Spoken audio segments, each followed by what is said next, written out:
And we're back to learning Inkscape. Let me show you all the path effects in detail. I want to go over that step by step and show you a couple of tricks. First up, we can find all of them under path effects. When we left click on it, we'll get this menu on the right hand side. By default, it should be grayed out, so you can't really select anything, because you first have to select the path, shape, clone or group. Let's create a simple rectangle, and now it's not grayed out anymore. But a couple of these effects still are. And this is because some of them, they only work on clips and some of them only work on paths.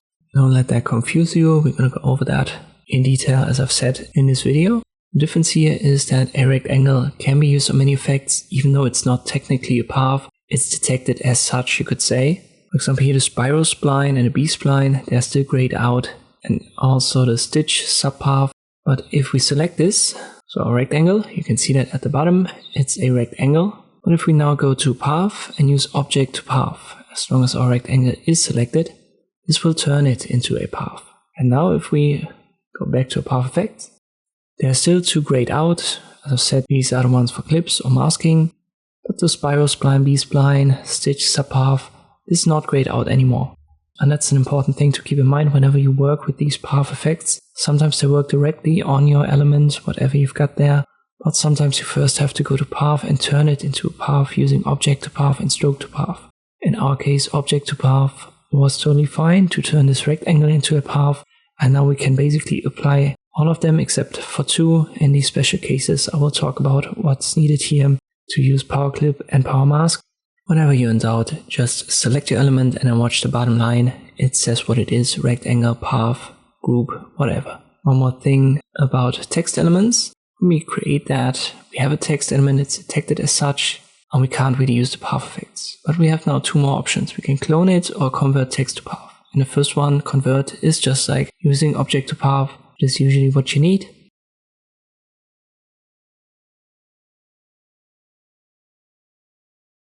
So now it's detected as path and we can apply most of these effects. One issue though, once you've done that, you cannot use the type tool, the text tool, and readjust it. So if I left click here, I can only create a new text element, which is then detected as a text. And this is adjustable using the type tool, but not the one above anymore, because it's simply not a text anymore.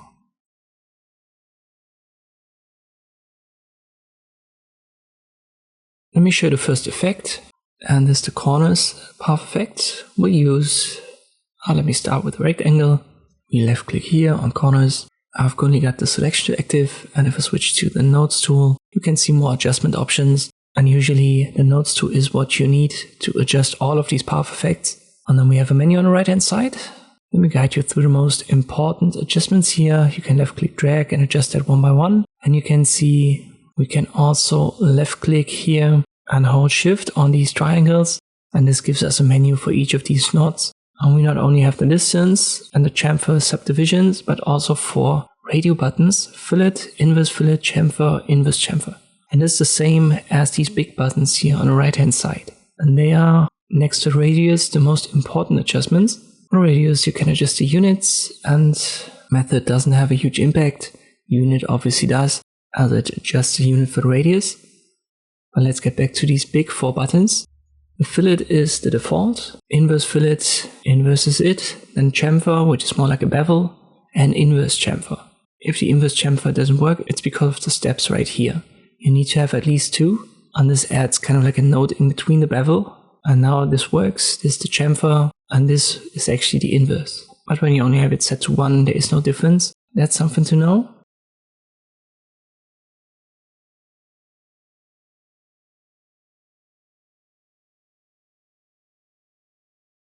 For the box below, we have change only selected nodes. But this only works when you have your rectangle, so in our case this rectangle, transformed into a path first. Otherwise it won't detect these individual nodes as a corner to adjust. You can still do it manually though, as you can see here, but you cannot use the menu on the right hand side. To show this, let me create a new element, a pentagon. I add the corners effect, and this just works like with the rectangle. But in between these triangles there's nothing. And that's because it's not a path, it's still a pentagon or a polygon.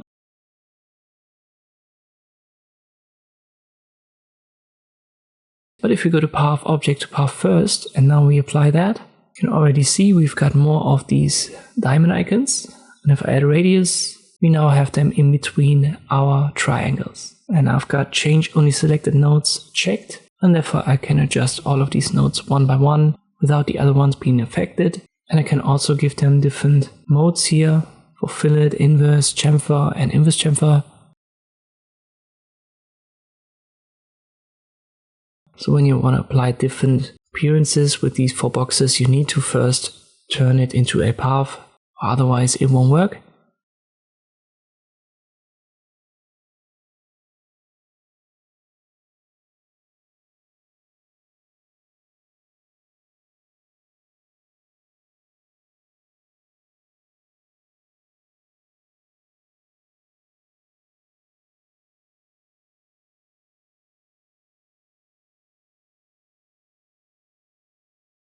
The same goes for text elements. Here you definitely have to convert it to path first to even apply the corners effect in its basic form. And you can see this gives you a lot of nodes to adjust. So depending on the shape that you've got, this is going to give you a very complex adjustment option.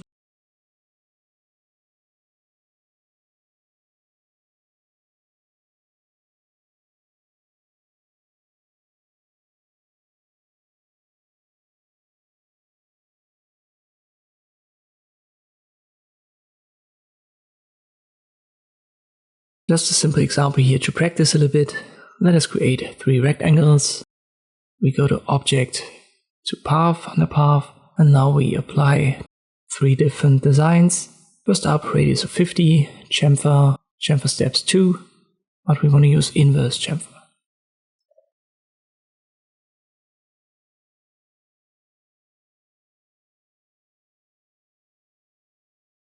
Second one, yet again, 50 for the radius, set to pixels, we use the chamfer,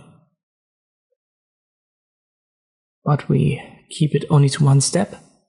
Final one, yet again, we start with 50.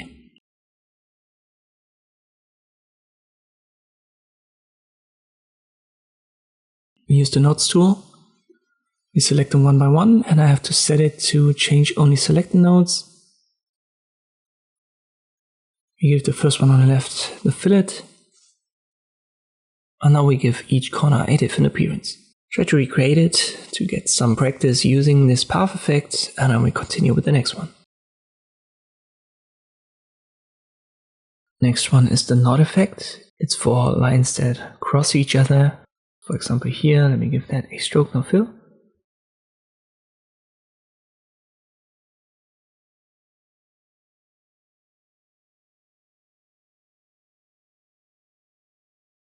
We'll use the knot, and then you get these gaps. You can adjust them with the nodes tool. Left click right here on this, what is it called? Like orientation icon.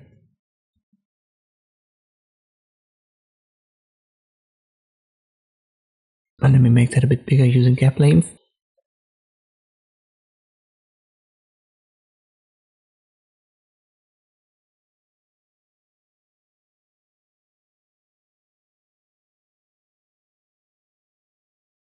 And the one above, the switcher size, is not really for an adjustment, it just determines the size of this orientation icon. And if you left click on it, you can see here the gap is just moved to the other line in this crossing. Adjustments below with the boxes, you can adjust the units of stroke width if there's a difference in stroke width along the line, and then you have gaps in both. So if you want to add a gap to both directions, you can do that. The last one is for groups. One thing to keep in mind though, you cannot apply this to multiple objects. So if I create 2 rectangles here with this stroke,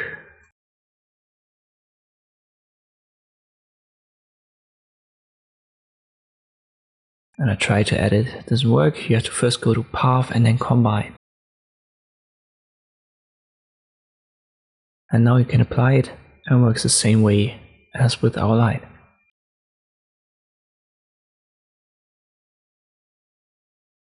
Here's also just another offset option. Let us create a rectangle first, but I want to have a cutout in center, so I create a smaller one.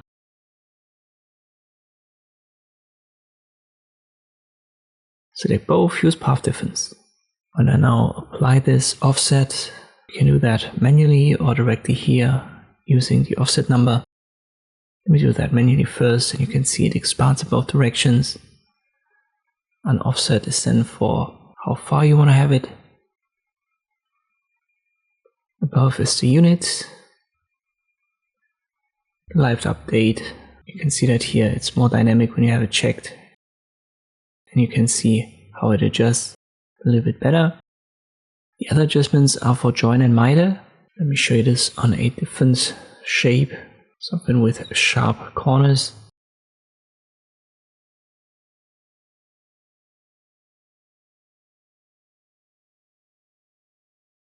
Maybe this here.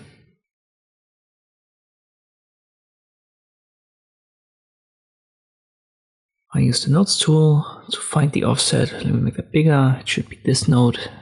Drag it, and this is the miter join. You can make that beveled, round, and there are other options. I just stick to miter because there's a limit that you can set. So if there's a certain position where you don't want to have it anymore, you can do that here. And depending on how you've set the limit, you can also force it. So at 1, for example, we have this shape, and if I force it, we have the spikes again. So there's just a difference here.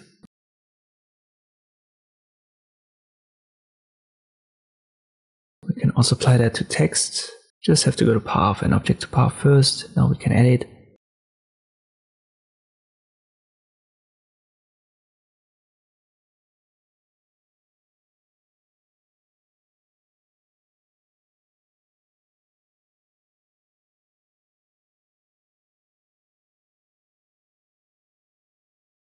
And as I said initially, we also have other offsets on the path directly. Is for example the dynamic offset. It does somewhat the same with circuits, for example. You won't see difference, but if you have a complex shape, we create one with spikes again.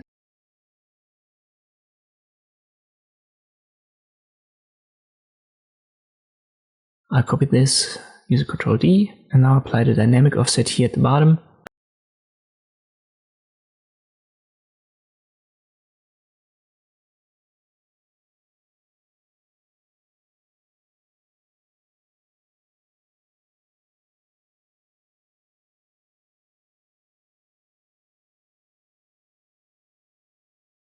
And then the path effect offsets for the other one. You can see that this transforms your shape a little bit differently, depending on what you need. One tool is better than the other. Just try them both out. We now have a power stroke effect. We just create a simple zigzag line.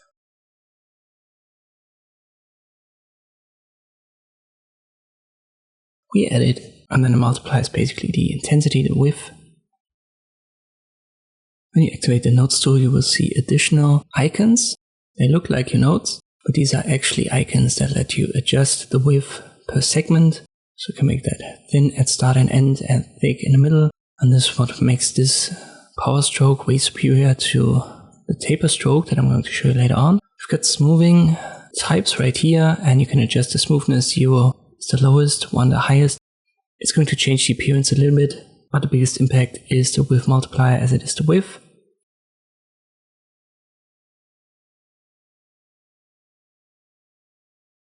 And then we have start and end cap, where you can change the appearance to round, butt, or square.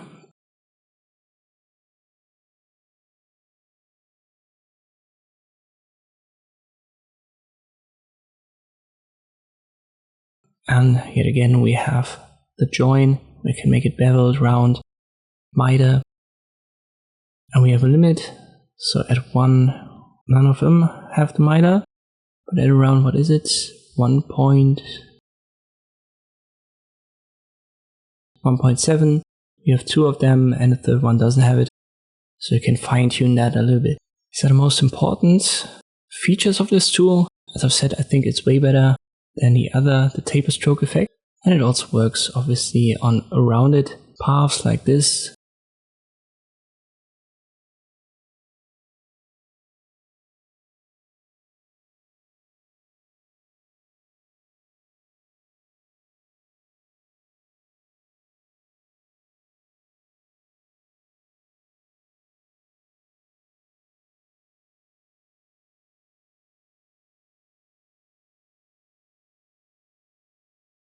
And before I forget, let me add another line. I add the power stroke again. And you can see when you activate the nodes tool, your nodes, and as I've said, these adjustment icons, they look like the nodes. And you can actually hold Control and then left click on them, and this is going to create new ones. When you double click on the line, you're going to create nodes, just like you usually do when the nodes tool is active. Or when you want to have a second of these adjustment tools, make sure you're on it, select it, then hold Control and left click. And now I have two here at the bottom line.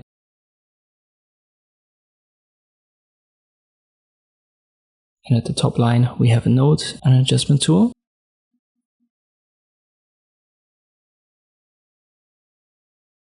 Let me add a second adjustment tool right here.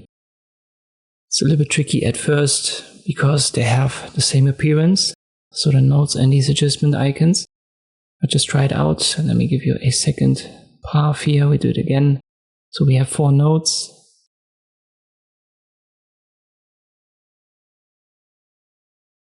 And then these 3 adjustment icons. If I hold Control and left click here, now I have 2 adjustment icons in between these 2 nodes. Here again, I have the curved line. Here at the straight line.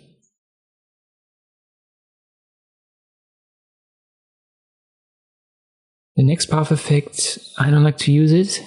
I think it's very unstable. Let's create a polygon with 12 corners. It's called Simplify right here, and it can be used to simplify the edges. So we can smoothen that and make it round. For me, it's usually the complexity. If I go too high, my PC crashes, or at least Inkscape crashes on my PC. Therefore, I don't really like to use it.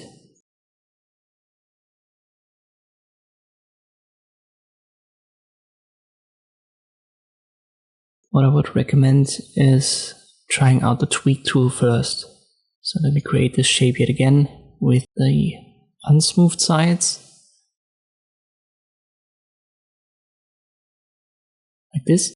Now I activate the tweak tool, shape is selected, and then I use this mode right here for attract paths. And if I left click drag, it's going to smooth it out as well. And I think this is a better solution. Lets you do that manually, and at the same time, it doesn't crash that quickly.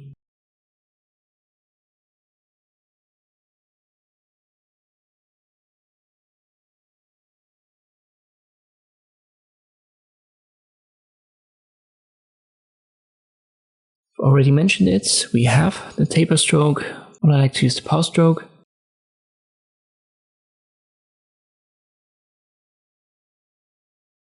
Number one is at this shape. You can see we already have a little bit of a glitch here due to the angle and due to the size. So let me reposition the nodes. Now it has disappeared.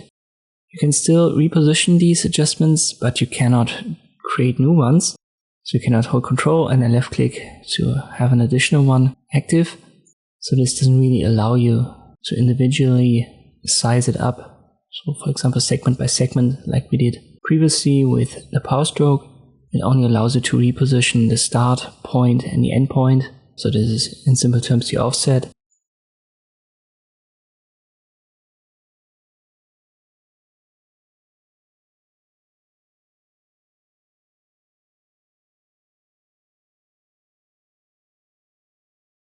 And in between offset and nodes, you can adjust the smoothing.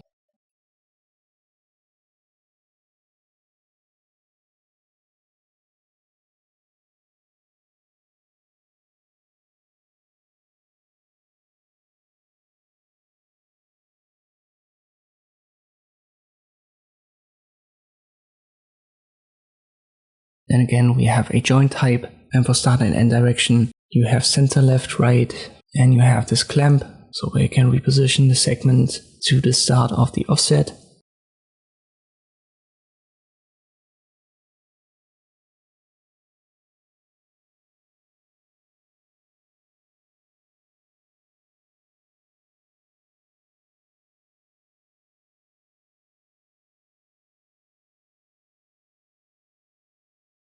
Once again, I think the power stroke is the better effect. The next effect is pretty interesting because it gives you a lot of options, even though it looks like it's just a limited menu. We're going to create this path. It's the bend and we want to use. And we use the nodes tool. And just do it like that. You can simply adjust your path, so nothing really has changed. But you can see this line now in the center. And if you activate Edit on Canvas, it's going to turn greenish. And then you can adjust this entire path basically as a group. So if you give it a bend with a left click drag on this green line, it's going to transform the entire thing and not just a segment. We also have our handles here to adjust the angle if you want to do that. And this can be applied to groups. So if you create a group on purpose, for example, a simple smiley design, you can then use this effect and bend the entire thing.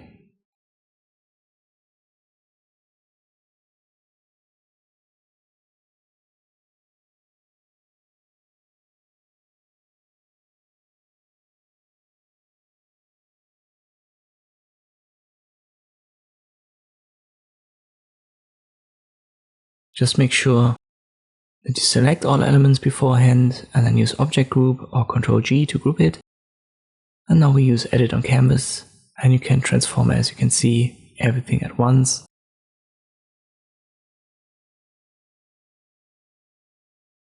Let me turn off the snapping here.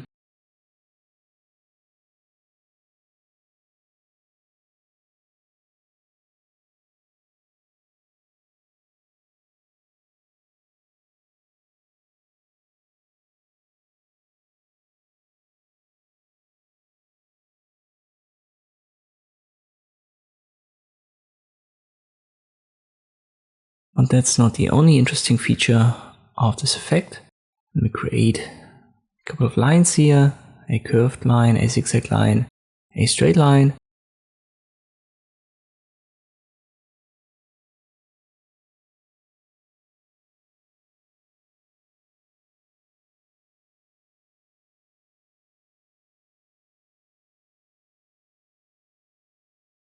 Straight line, I want to make it an arrow. So I use Object, Fill and Stroke, Stroke Style, and I use the markers.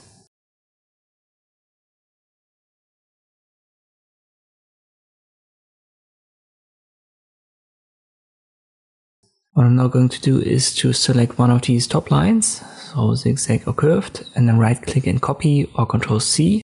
This will put it into the clipboard. Now I select the arrow, I give it the bend effect. And now I can use this clip function right here. So link to path in clipboard. This will put the arrow on your line.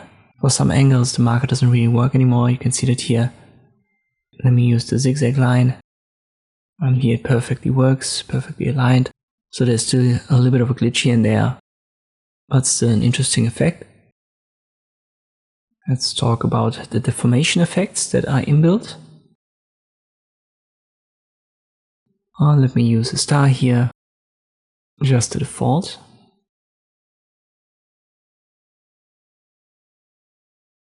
We give it the envelope deformation effect. And for Edit on Canvas, we now have 4 lines, so top, right, bottom and left.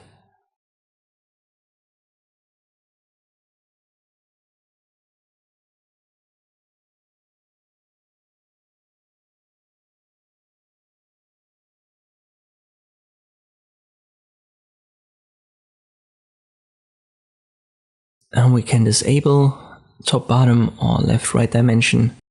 And then we also have these link options for the clipboard. This can give you very, very weird results. Let me just create a line here.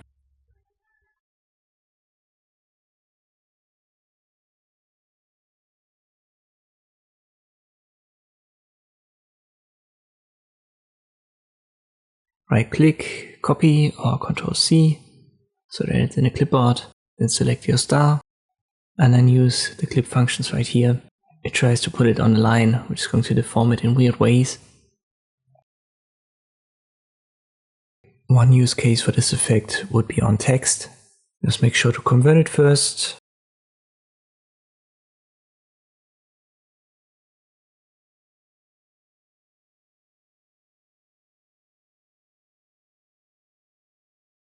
And then you can give it these typical warp effects.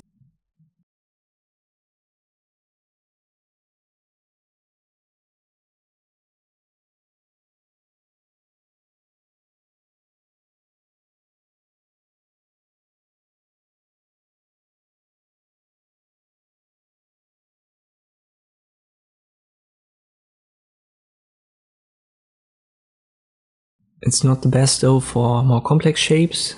So even if we start with a ball design and we try to adjust it so that it has this ball warp, we're gonna have a hard time and the results will not be perfect. But in principle, you can use that for such effects.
Another deformation effect is the lattice deformation. And this gives you kind of like a mesh that you can use for deformations. For the simple shape, that becomes very obvious.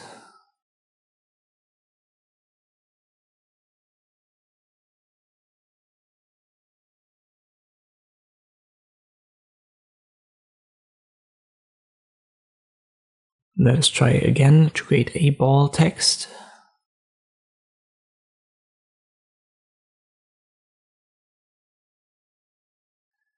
And in this case, the results are going to be better, but we have to do more work. Let me edit. You can directly see when I activate the nodes tool, there are now lots of nodes. So the nodes of the text, they look similar to the nodes of this mesh. Don't get that confused, because when you drag the nodes of your text, you're going to transform the text in weird ways. You want to make sure only to target the nodes of the mesh. And I think Inkscape should highlight them differently, but it's just a side note.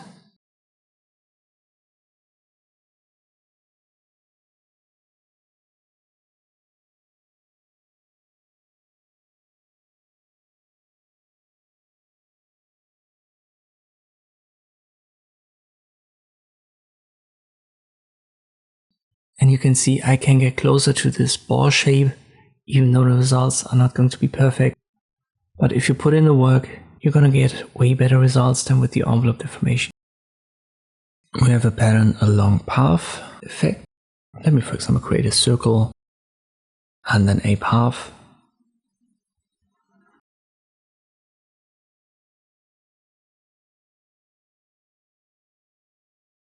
Whatever you want to place on your path, make sure it's in a clipboard. So you have to right click on it and copy it, or select it and press Ctrl C. Then select your path, where you want to put it, in our case this line. We'll add pattern along path. And then use the function up here. Looks a little bit weird at first, but it's because it's set to single by default. Mostly you want to have that set to repeated. It's not perfect, it's going to transform your shapes depending on how big you make them. Or when you make them small enough, it looks alright. So you can get around most of the glitches that are in there. As I've said, single options are usually not what you need. You can stretch them or keep the original form, the original shape. Repeated is usually the one to choose.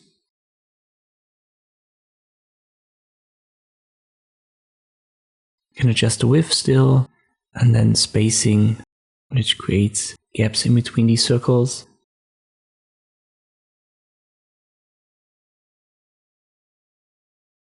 And then you have an offset in both dimensions.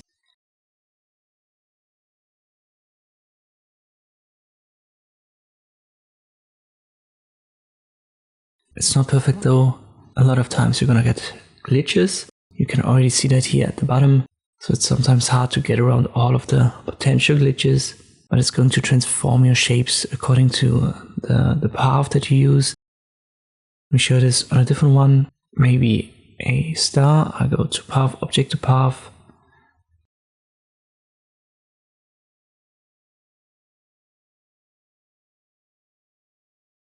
The circle is in the clipboard.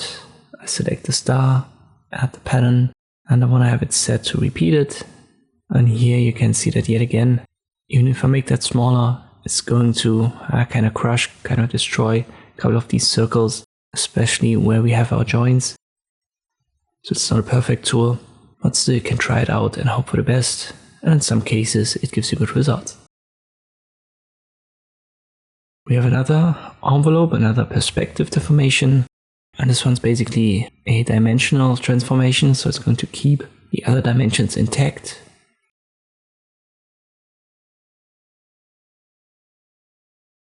You can do that numerically here. It's going to reposition your nodes. You have 4, so if I activate here the nodes tool, you can see that. And you can also see that it's going to keep the other dimensions, so the other nodes, in place, and this creates this deformation that's a little bit more controllable, I would say. And I'm pretty sure you've seen that, for example, in Star Wars movies. In the intro, they usually have this long text, and it's simply deformed. Let me convert this text. I use it again, use the nodes tool.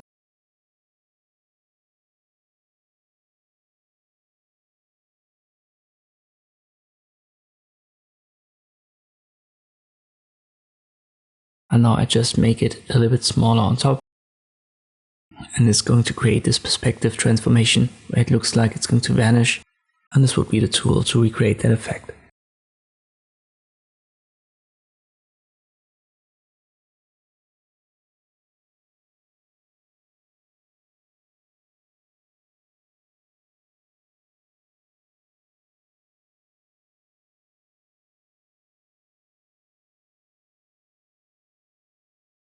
The next one is also pretty straightforward, I would say. It's called Roughen. You can use it to make your edges, your paths rougher.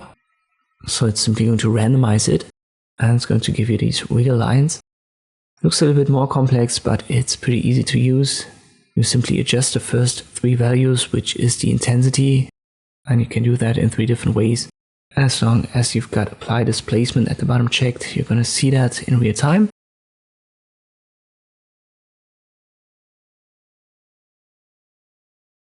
Resolution has 2 adjustments, and what you need is dependent on what you pick as a method.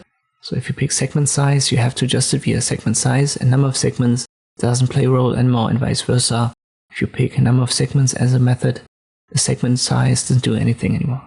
And for the direction, you can filter through that and then check out if this gives you better results or the results that you want.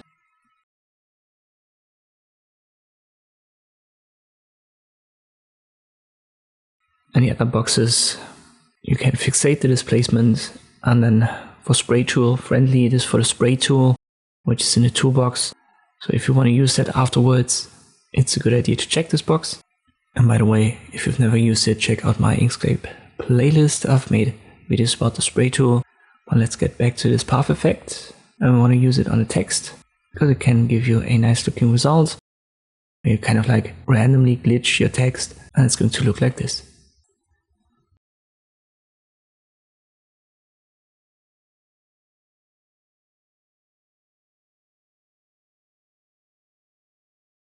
Final path effect in this category is another transformation effect. I think it's pretty basic. Once more, looks like it's very complex, but if you use the nodes tool, it's easy to use. You simply have this blue line and 2 diamond icons, and this is what adjusted. You can now rotate it, reposition it, and also kind of compress it and expand it.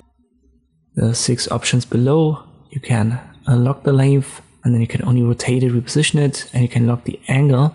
Now you cannot rotate it anymore.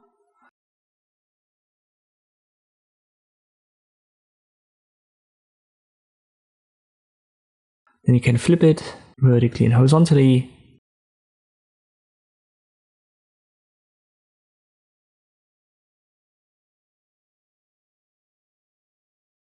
And then you can use this elastic transformation or uncheck it.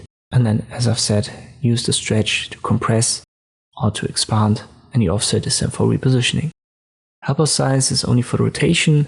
Usually you don't want to mess with the first 3 values here, first node, last node, helper size. The other ones are the important ones to transform your object. A little bit of a side note, this tool is okay, but I think its real use case is when you've got a group. So let me simply create 3 stars, I select them all and Ctrl-G to group. And now I can transform these at once.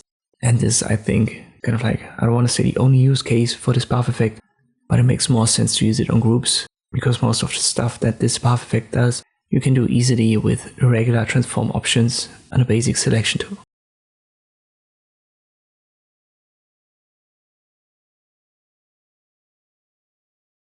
Under path effects, we have another way to create Boolean operations.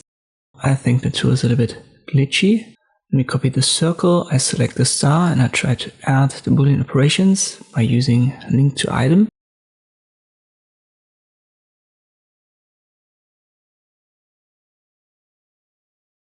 Going to connect them, and we've created this union successfully. You can also select the original, but it doesn't allow you to move that around right here. So sometimes that happens. As I've said, it's a little bit glitchy. Let me switch to division. We have a cutout. And now I can move it around. So for union it didn't work, but at least for division it did.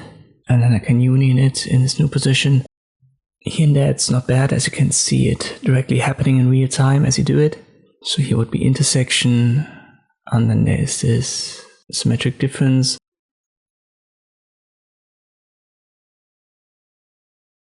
But I like to use the options under path, so we have the same Boolean operations there, and they're a little bit more stable.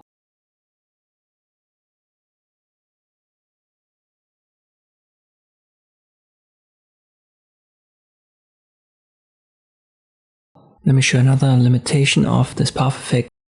We create 2 circles, one in center, the small one I copy it, then I select the big one at the Boolean operations.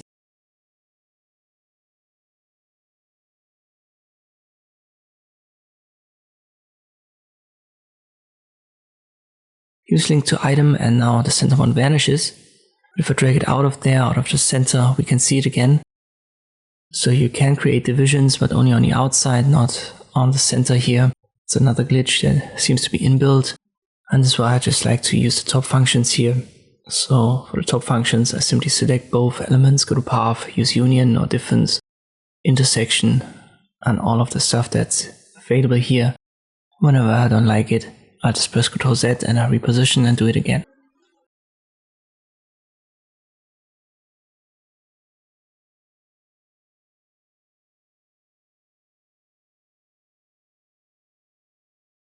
There's also a clone path function. It's definitely similar to the one under edit. We can simply create a clone and then we can drag it out of there. And if I adjust the original now, I rotate it, resize it, and with the nodes tool I can adjust the angle here. This is going to be added to the clone. Same goes for the style. So if I add a different fill color here, this also changes, but not with the one under path effects. Let me create a star in a circle. I'll put the star in a clipboard using right click copy. I select the circle, give it a different color. I go to path and use clone original. I use link to item, and now both are connected. You can select the original, but in this case it's actually the clone that you have to adjust, and then the original will be adjusted accordingly. Just simply check allow transformations. It should be active by default, and here you can see these icons adjusted for the original. They don't work anymore. You have to select clone now and adjust it, and this will be added to the clone.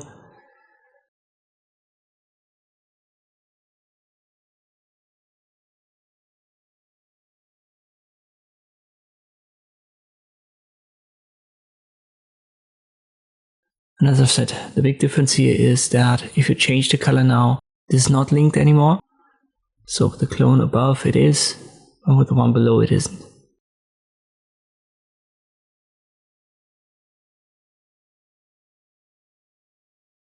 next path effect is quite interesting, as you can use it to link objects, but only use the second object as a fill basically. So if I create a rectangle and a circle, let me check, I use fill between many, and then I use link to path in clipboard, but I have to copy the other one and then perform this operation on the circle.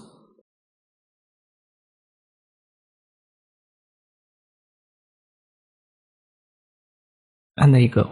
So the circle was basically used as a fill now for the rectangle. And a use case for this is simply to have two paths. I only give it a stroke, then Ctrl D to copy.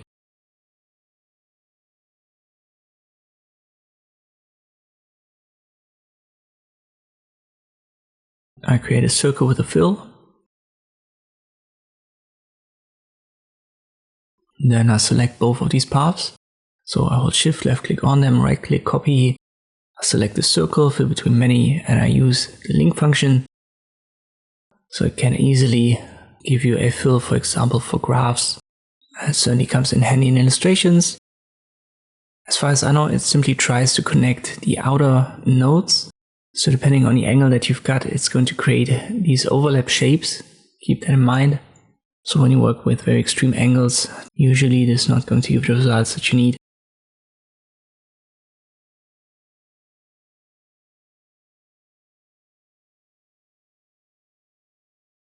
But for these easy angles here, it is a quick solution to create a fill. Next up is the hedges effect. Let's create a star, we'll apply it, and then we have this very complex menu to just use the nodes tool, and then you can adjust it manually, and then you can actually see what's happening while it happens. And that's a way better way to adjust it, I think. But you have to be careful because some of the nodes here, they are for the element, in our case the star, and not the hedges effect. And this can create an issue here and there when you have a very complex shape. But here, for example, is for the amount, intensity, here's for the bend. And you have to have bend hedges checked for it to work.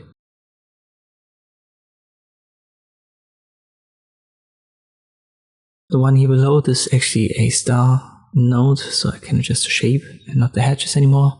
And you can always go over that numerically.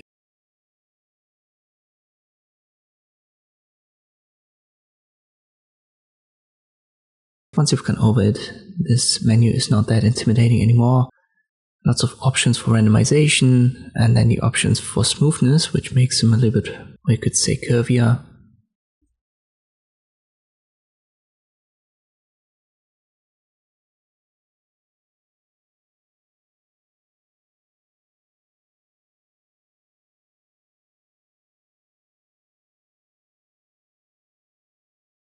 And here's another vary option, which is yet again adding to the randomness.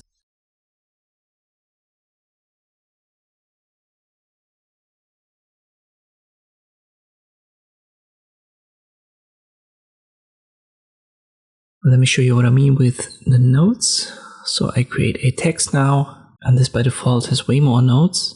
Convert it to text, add the hedges, activate the nodes tool, and now you're totally lost. It's very hard to find the nodes that are actually for adjusting the hedges and the nodes that are part of the text. Inkscape maybe should do an update here in the next version, give that a different color or icon.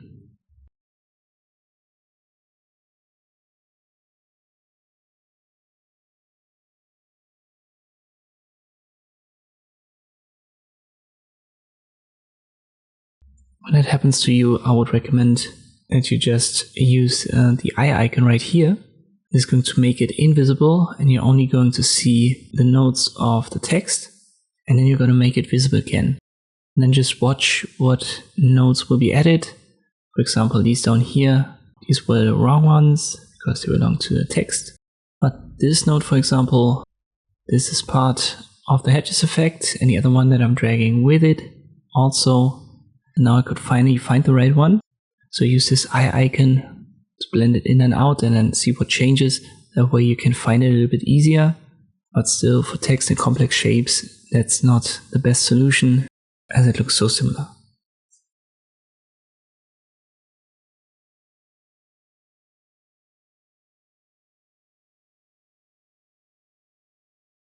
Here we have an interpolation effect, which can be used as a blend alternative. If you're familiar with Illustrator, there is a blend tool and we don't have that in Inkscape. But we can use interpolation methods, just create two shapes, select them both, go to path and then combine, because you can only select one path, shape, clone or group. When we combine it, it is one path, and we can now add Interpolate Sub-Paths. And there you go, it tries to blend these shapes, so it goes from the star towards our ellipse down here, and you can adjust the steps in between via this option.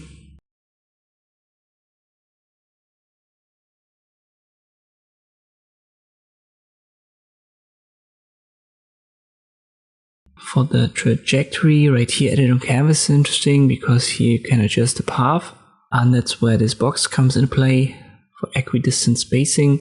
Right here you can see the distance not equal anymore. If I check it, the center positions of these shapes will be spaced out equally along the path that I've dragged here.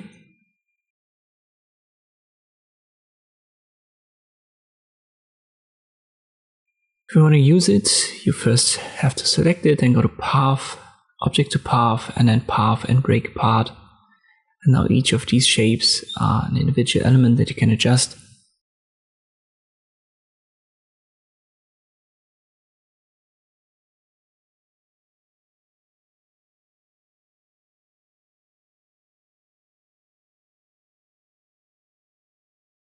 One more thing that I've noticed, the tool isn't that reliable when it comes to complex shapes. Yet again, let me use a text element.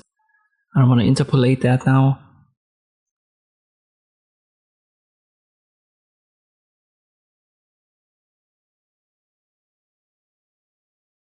So I have to select them both. And I go to Path, Object to Path, and then combine it like we did before. And there you go, it doesn't run anymore. So it seems like it can only interpolate when you don't have that many nodes and your shape is not too complex. And there's a mirror option right here, and I think this is a good feature. It's called Mirror Symmetry. So it mirrors the selected element, in our case the star. Once again, we have the nodes for the element itself, and this will then be adjusted in mirror element. But we also have these three icons now. They are connected via a blue line. Keep in mind I used the free mode. The other ones are going to lock certain dimensions. So only for the free one you can rotate it and reposition that completely free.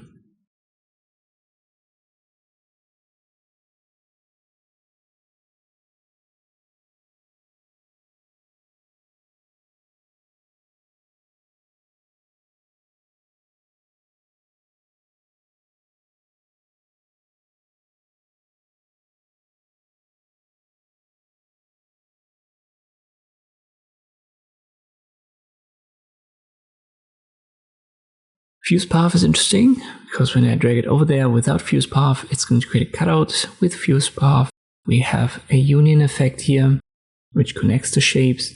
Split elements are also interesting. Let me drag that over here. We don't need the fuse path. I had the split. And now both elements can be adjusted individually. So I give that, for example, different colors. But when it's not checked, the colors will be given to both elements as they're kind of connected.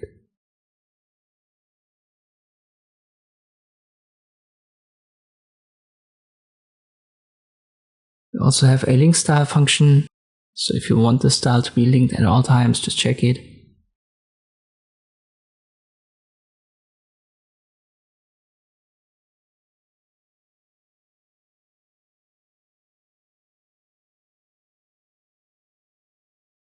Keep in mind when you close that effect, these two shapes are still connected somewhat, so if I drag the original around, the other one will be repositioned as well. If you finally want to use them, you have to select them, go to Path, Object to Path, and then break it apart. The next option should be grayed out when you only have one element selected. It's called the Power Clip. As the name suggests, it only works on a clipped element. So let me add a second one here. Maybe a circle.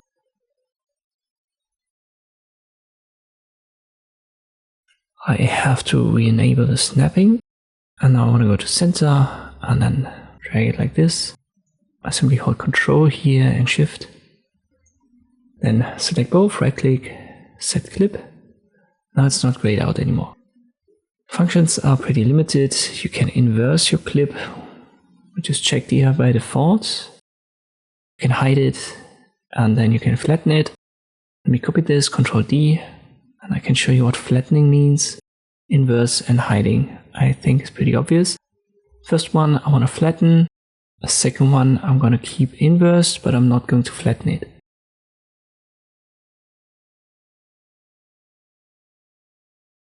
First one, as I've said, was flattened. I go to Path, Object to Path.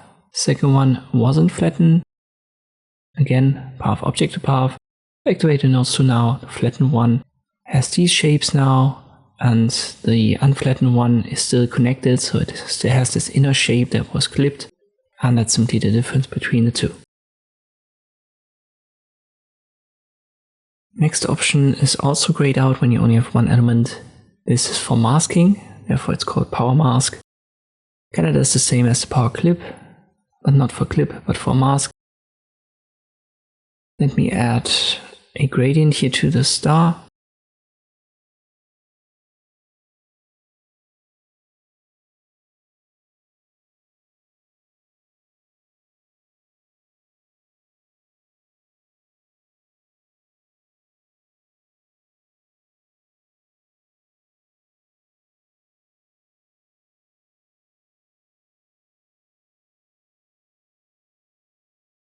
And then I add a circle on top. I select both, right click, then set mask. I'm going to apply the power mask. Here yet again we can inverse it and we can hide it, and then we can add a background which is not available for the clip. But maybe my circle was a little bit too big, so let me make that smaller.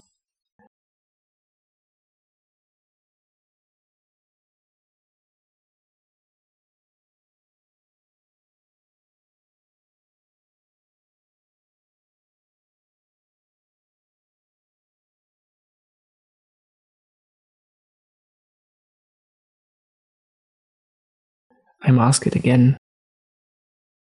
And now you can see the background, so it's simply added then. You can also change the background via the option below.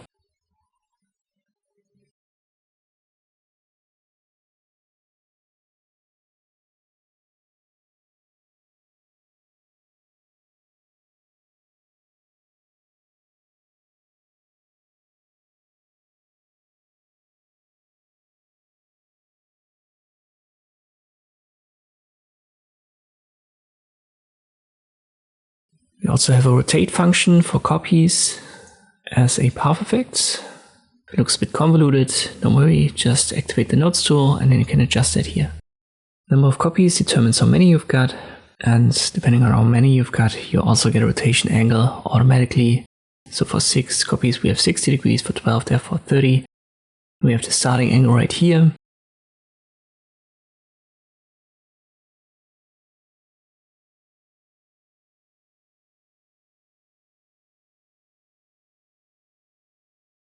And the gap.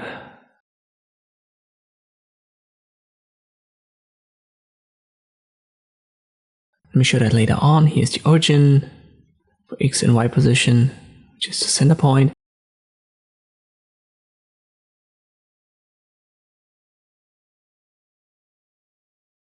Method, this has a huge impact.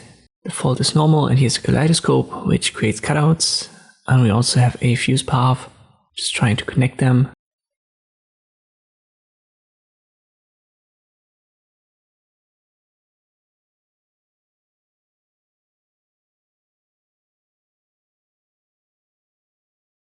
Let me get back to kaleidoscope. I create a little bit of a cut, and then we can mirror it right here. So this flips it.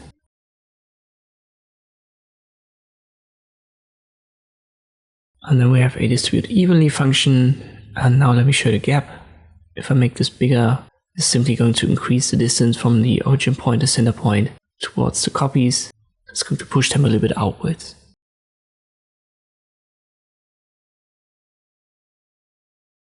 And then here again, we have these options for the style where we can split it and therefore give the stars different colors, for example. and mess around with the style without affecting the other ones. If this is unchecked, you're gonna recolor and restyle all of them at once.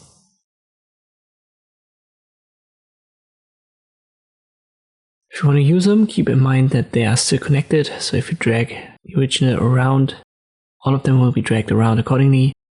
To use them individually, you have to select it, go to Path, Object to Path, and then break it apart.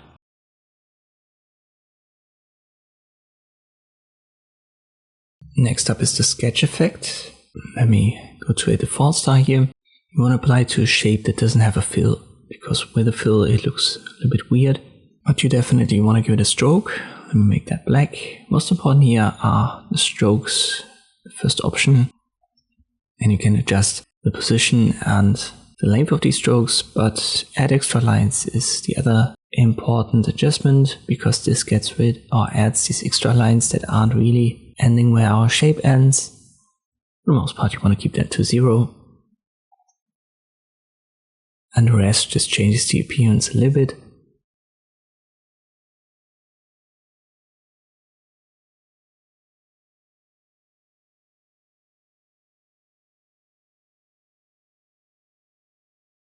You can also add that to text, but here it's important to have the stroke and no fill before you convert it to a path.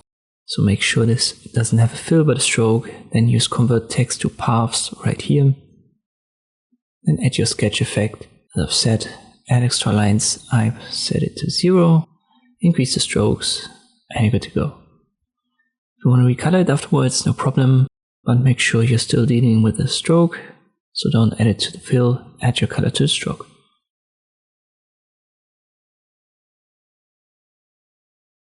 I create another star, and this time I add a slice effect.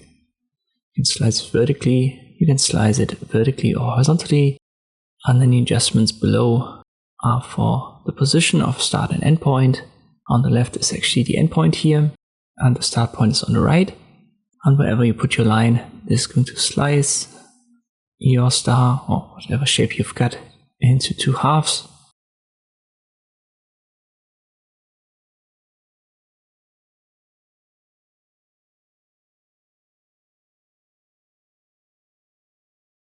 You can use the selection tool to separate them, and keep in mind this is still active, so if you reposition your line now, it's going to slice it and it's going to keep the gap.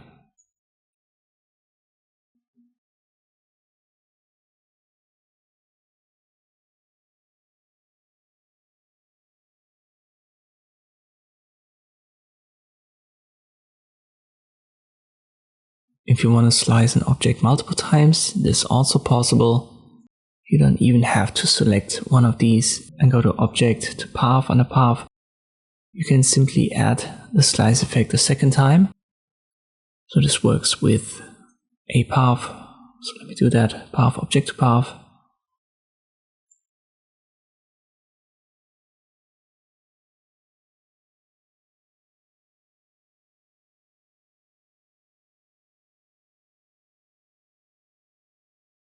But it also works if you simply add a second slice to the first one.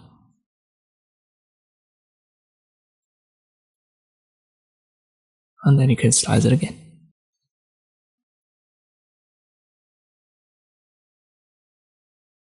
We'll start yet again with this star, but this time I need 2. Make sure that I select both. Then I go to Path and Combine. Let me add the Stitch Sub-Path effect. By default, this might vanish now, because you need to give it a stroke, no fill. Then you can add number of paths right here. And at around 50, you can see the stars again. So this is simply trying to connect the nodes with lines. Then you can play around with the edge variant on both endings. And you can play around with the spacing of the lines.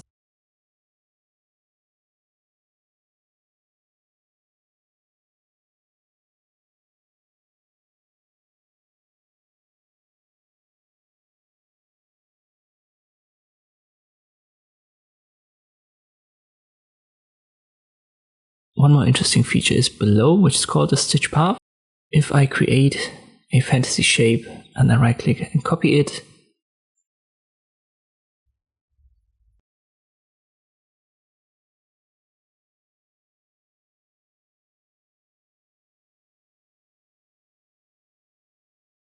Let me add 2 more stars here. Path combine. Now I add stitch subpaths. We increase the number of paths, and now I add right here paste path. So the fantasy shape was in our clipboard. It is now added to the path that's generated. When you generate it, it's a good idea to get rid of the fill. So if a fill is active, just click on the X below, and you want to have a stroke. Also for this effect it's needed.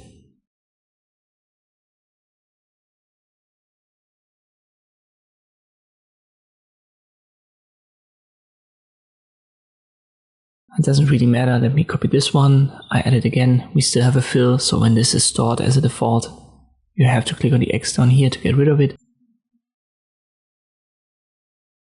And now we can see the path. And the cool feature here is that you can use edit on canvas.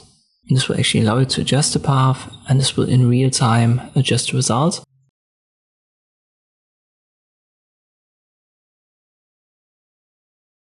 Let me drag the path out of our results.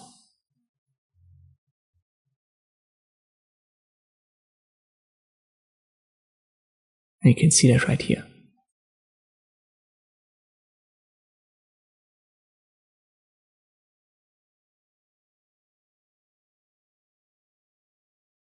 So I think this is a cool feature. We've got 2 more to go in this category. Let me create a star with a fill, no stroke, and then we add the tiling. That's going to create copies, and they are evenly spaced out.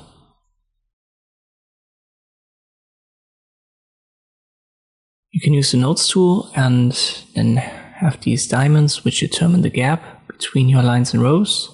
It's more like a column than a line.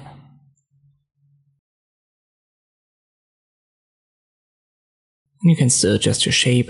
All others will be adjusted accordingly. If you need more rows and columns, use these functions. Below you have the gap again. If you want to adjust it manually, you can add an offset, then a scale and a rotate. Scale and rotate are multiplied, so it rotates every line then 10 degrees.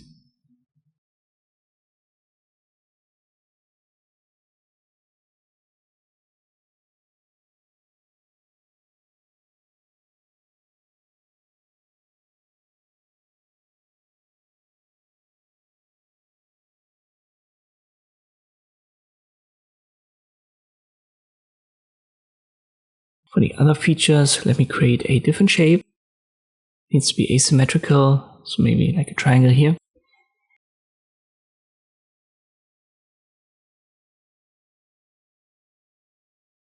And now you can go over the modes, so the mirroring mode, for example, and also the modes for the specific adjustments, for example, scale and rotate. And this is simply going to, let's say, flip or rotate these shapes depending on the line and column that they're in.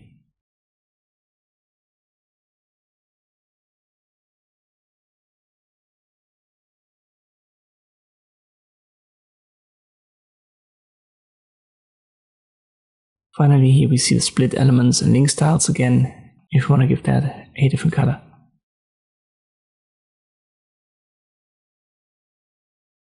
Let me show you the VonKoch effect. I think it's fairly easy to use. With the generations, you determine how many iterations there will be.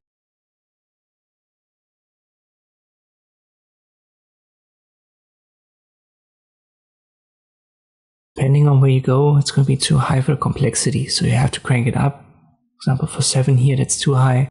At 5,000, we can see them again.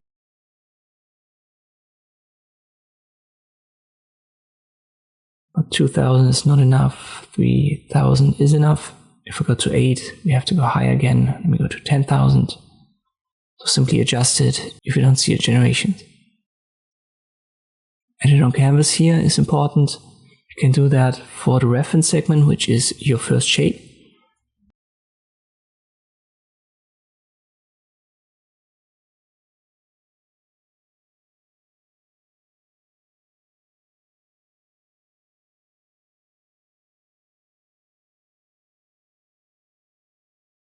And then you can also do it for the generating path, which are the generations below.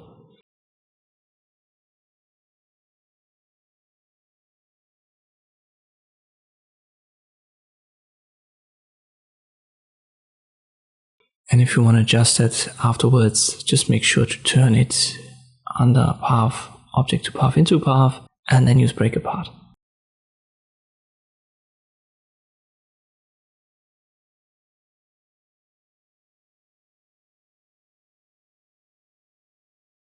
Next category of path effects is for conversion. You can basically use it to construct shapes. We, for example, create this smaller than and a curved line. We can simply connect them. To do that, we'll have to put one of them in a clipboard, maybe a curved line, select the other one and add attach path.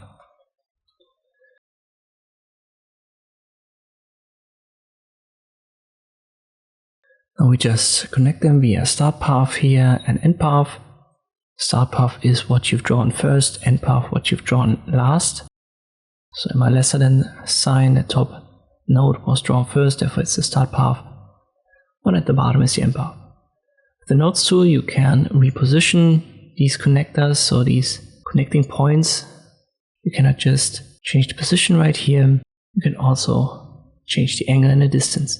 You can do that numerically in the menu, but it's way easier to just use the nodes tool.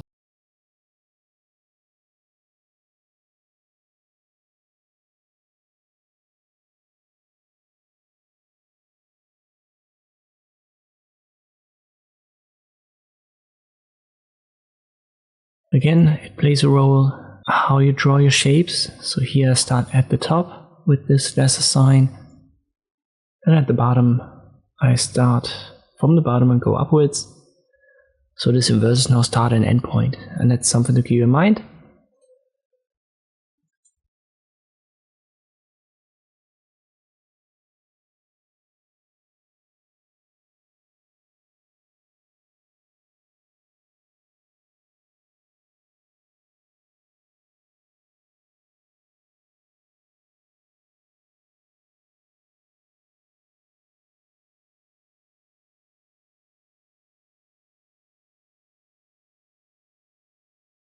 We've got the shape that you want. You can easily select these two and then use path and union, and this will make them one shape.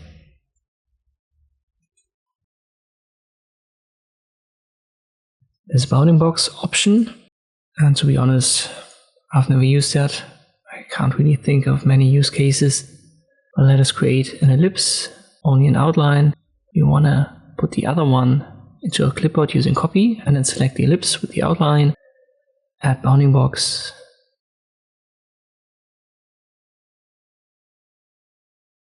and then we can use this clipping function, and this is now going to turn the ellipse into the bounding box of our star.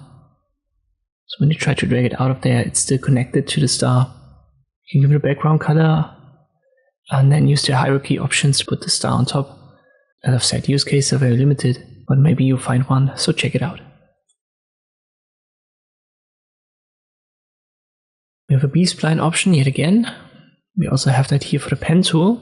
I use the first drawing mode and create such a shape with very sharp angles. Now I use it again, but this time I use the third mode, which is the BSpline mode. And here you can already see this gives you curves. Now what this mode actually does, it automatically adds the BSpline path effect to it, so you can already see that on the right hand side. It's been given to this blue outline.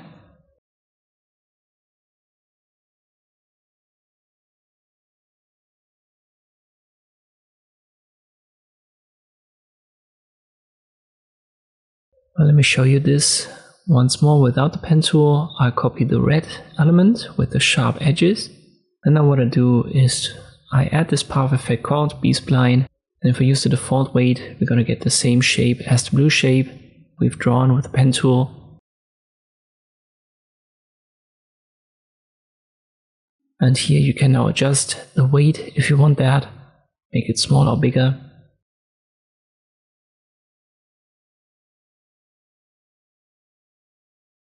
And once again, if you draw a shape from scratch using the BSpline, this path effect will automatically be added.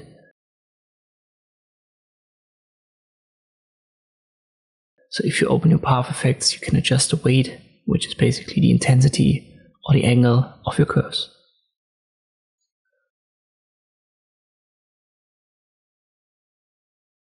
one more way to construct a grid.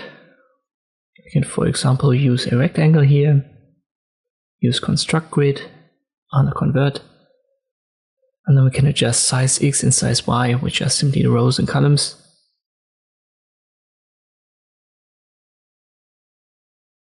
You can also use the nodes tool to adjust the size of your cells. And the circle, which is the third node, you could say, is then for the angle. This works in principle with all shapes that have at least 3 nodes. Let me give this one an angle by skewing it.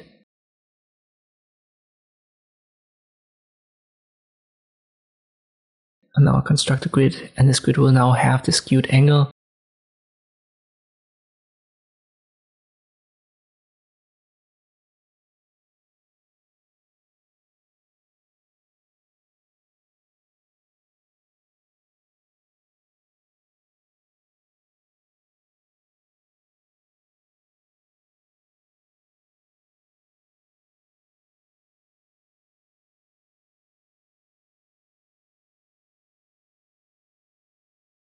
Principle also works for stars. As I've said, every element that has at least 3 nodes can be used.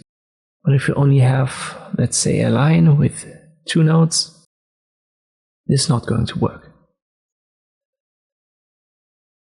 Doesn't matter if it's a straight line or a curved one.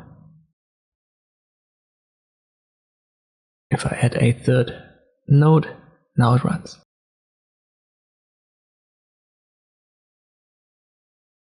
For the next one, we'll start with this star again. It's called dash stroke, and it gives you dashes.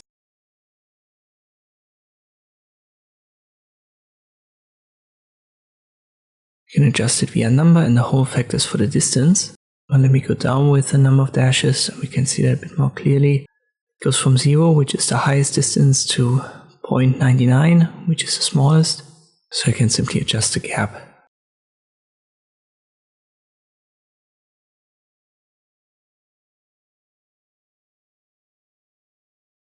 It's true for U segments. If you uncheck that, you have to readjust it.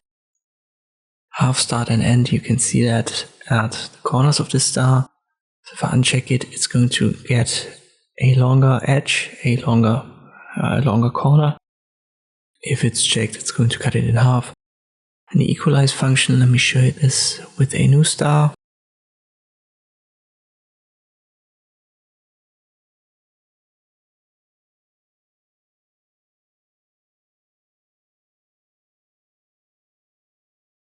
I turn it into path. Use the nodes tool and make one side longer. Now I add the dash effect, and if I uncheck the box, you can see that this side has now way longer dashes. So the equalization ignores basically how long the sides are, and if you uncheck it, the sides determine how long your dashes will be. Start with a line yet again, and I give this 5 nodes. You can see that if I activate the nodes tool, we've got 1, 2, 3, 4, 5.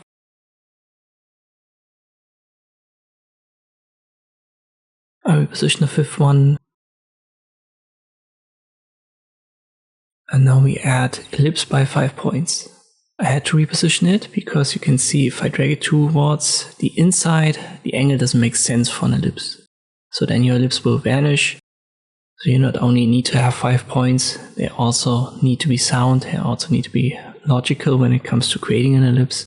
But once you've got that, it's going to run. This also works on rectangles for some reason, but it's very hard then to adjust it. Rectangle obviously only has 4 nodes.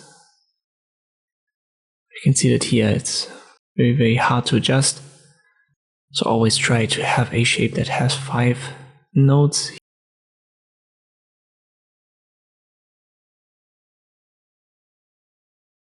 Here we only have 4. Doesn't work. I use the nodes tool, double click on the line to add a 5th one, drag it out of there, and now we have an ellipse. You can also create ellipses without having 5 points. You have to use the Ellipse By points option for that. So then we create only 4 points here, 4 nodes, ellipse from points right here.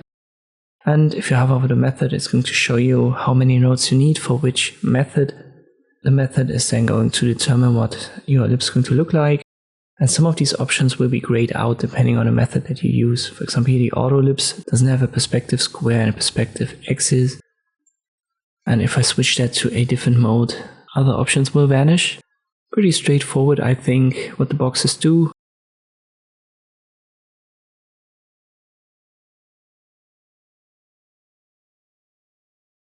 Example here, if I want to give a perspective square, I need to have a perspective circle, and then I can't turn it into an arc anymore.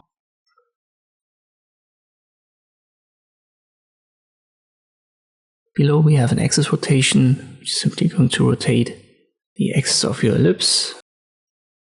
And as I've said, different methods create different ellipses. Let us stick here to the auto ellipse arc. And your results can easily be recolored right here.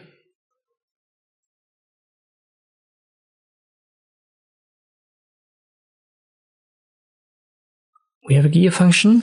I'm not a super fan of this. Reason is it's very hard to adjust. Let's create a rectangle and then we'll apply it. Then you use the nodes tool to adjust it. And depending on where you set it, you will get more or less of these gears.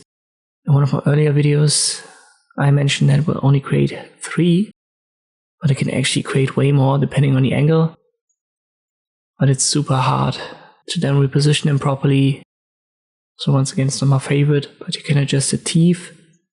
So how many of the teeth there are. Then the phi and the minimum radius for the appearance of these. But I think the better option is to use an extension and then render your own gears one by one. I think that's a better solution. You can find it right here, extensions, render, gear. So I prefer using that instead of the path effect. For next path effect, we're going to create a zigzag line and then a curved line.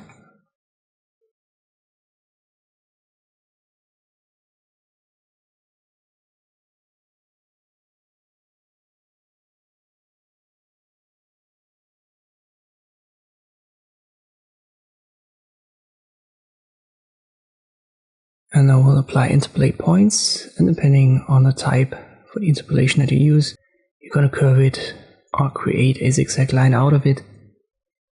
So linear makes it have sharp edges. For example, this one makes it round.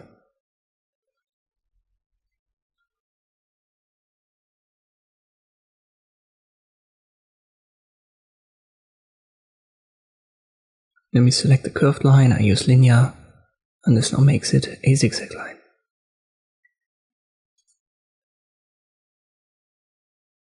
We have a join type option.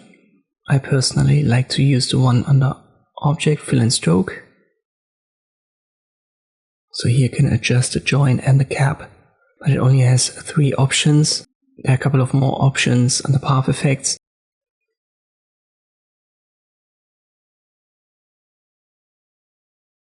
Here, for example, would be a join, and at start and end point, that's the cap.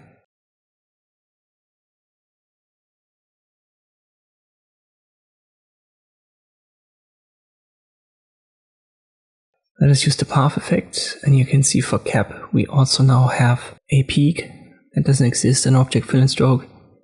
And under join we have a couple of more options, so that's the only difference here. As I've said, I usually like to use the one on Object, Fill and Stroke, but if you want to have a peak, well then this is the one that you should be using.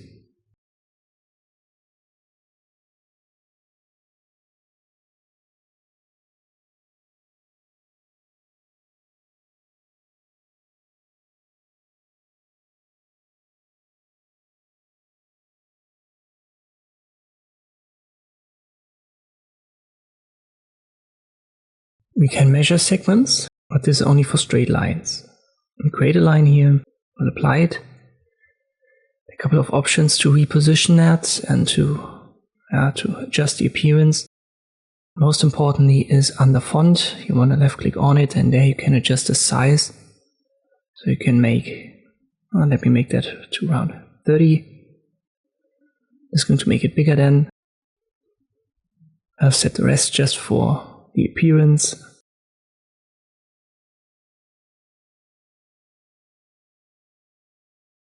Keep in mind that this only works on straight segments, as I've said.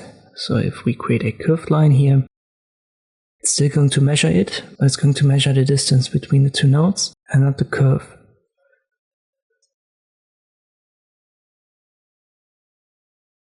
If I use that now, I'll make that bigger. And now I use the nodes tool and I readjust the angle, which is going to make the line obviously longer or shorter. There is no adjustment. Only when I drag around the nodes, it's going to be adjusted because it's only measuring the distance. We can create rulers. Let me add that here to a straight line.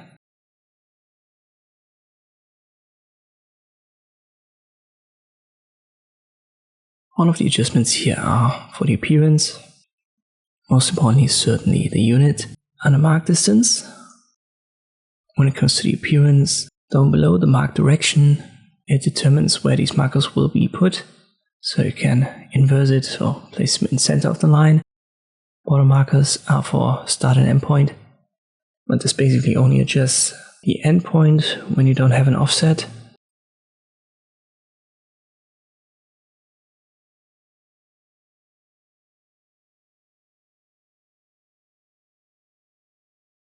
And the rest is then to adjust these lines and where they're put. For example, you have these bigger lines that you can see, these are major marks, and then you have the minor marks.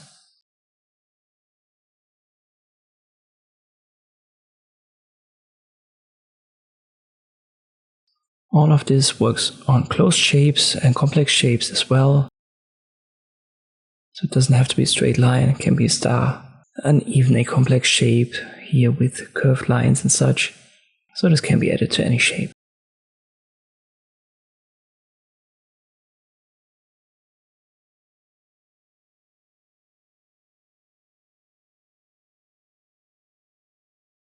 Another path effect that I don't really see any use case for is to show handles.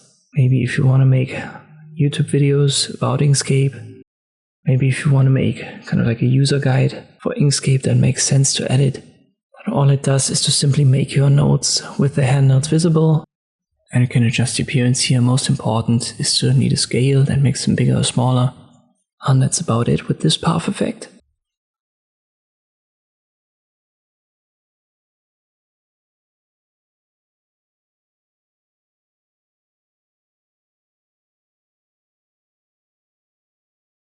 Final path effect is yet again a drawing mode for the pen tool already. Let me create a rectangle here. You can see it's grayed out, Spiro Spline, and you will find the same on the drawing modes for your pen tool. If you activate it, it should be the second mode right here. Just like with the BSpline, if you create it and then close your shape, it's going to be added automatically, and you can see without parameters, so you cannot really adjust it here. Therefore, I would advise you to just use the pen tool directly, just like here with the BSpline, and then use the Spiro Spline while drawing your shapes.